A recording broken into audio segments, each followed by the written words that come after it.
Pink Floyd played in Moscow in 1989, I think, just about the time of Glasnost. We were probably about the first Western band into Moscow at that particular period of Glasnost.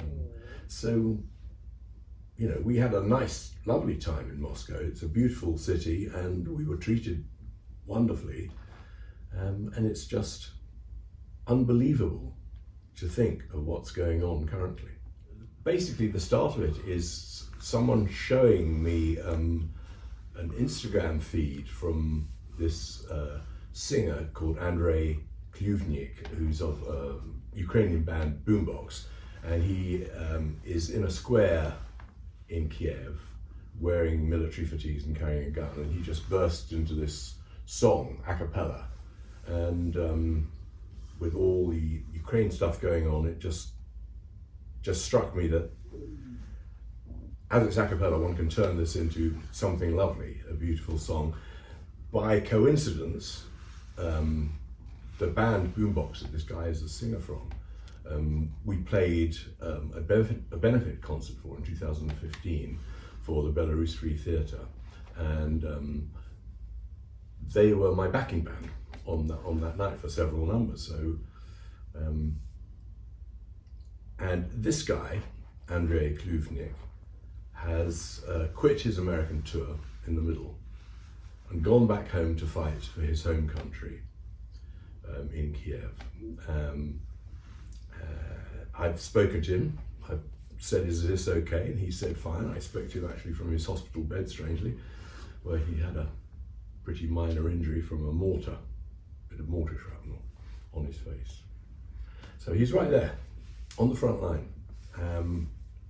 And so I started mapping this whole thing out, and then I thought that maybe we, the Pink Floyd, we should do this as a thing for Ukraine, for morale boosting, for peace, to show our sort of, I suppose, anger at what's been going on, and a superpower invading a peaceful nation. So I rang Nick Mason up and said, Nick, do you want to take part in a song for Ukraine? And he said, yeah, love to.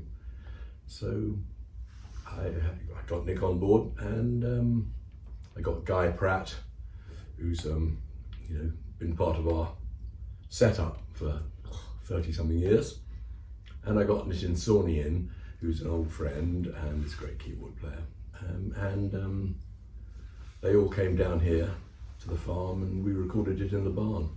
My daughter-in-law is from Ukraine, so therefore my granddaughters, her daughters and Charlie's daughters, are half Ukrainian. So I feel a little bit of family sympathy with the whole situation. But the idea of Putin's Russia invading a peaceful nation for no good reason, and there is no possible good reason for invading. There's discourse, there's discussion. If there's any problems, talk about it. Don't send in tanks and shells. It's just absolutely infuriating and frustrating with our powerlessness and the powerlessness of the West in general to actually do something really concrete about it. I'm sure we are doing our best. And as we, I mean the Western world, America and Europe, in providing all the horrible weaponry to help this defense continue. But but we still, or I still, and I imagine President Biden and Macron and all the leaders of the world nations are feeling as frustrated and as powerless as I am. There are, I think they say 4 or 5 million people have left Ukraine, They all are people who will need housing, maybe only temporarily, but we don't know what temporarily means in this circumstance. I mean, how long Ukraine will be under siege like this is anyone's guess. But so those people should be welcomed and helped and given places to live for the time being, at least, or if they want to stay forever. I'm sure we could fit a few in quite easily. I hope it gets some scrutiny, and that's what it's for.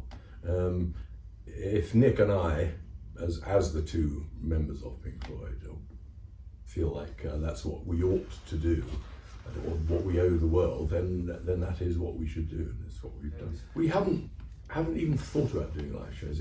I suppose it's a possibility, but I haven't done one for such a long time. But who knows? I don't know.